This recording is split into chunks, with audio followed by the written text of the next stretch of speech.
Hello everyone, welcome to my new mini ব্লগে। আমি আজ তোমাদের সঙ্গে শেয়ার করতে চলেছি একটি নর্মাল পেয়ারা মাখা। তো দেখা যাক আমি কীভাবে পেয়ারা মাখাটা করি।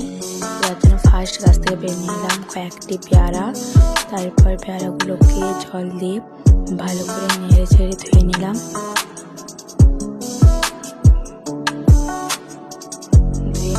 ধুয়ে নেওয়ার পর পেয়ারাগুলোকে কেটে নিলাম।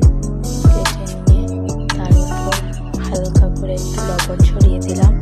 ছড়িয়ে দিয়ে আবার ভালো করে পেয়ারাগুলিকে নেড়ে নিলাম। এরপর রেডি আমাদের পেয়ারা মাখা। তারপর বোনকে খেতে দিয়েছিলাম, ও খেয়ে বললো এতটাও খারাপ হয়নি। তারপর আমি টেস্ট করলাম, হ্যাঁ খেতে মোটামুটি ভালোই হয়েছিল। ভিডিওটি ভালো লাগলে লাইক কমেন্ট করে দেবে এবং আমার অ্যাকাউন্টে নতুন হলে চ্যানেলটি সাবস্ক্রাইব করে দেবে। দেখা হবে পরবর্তী ভিডিও। বাই।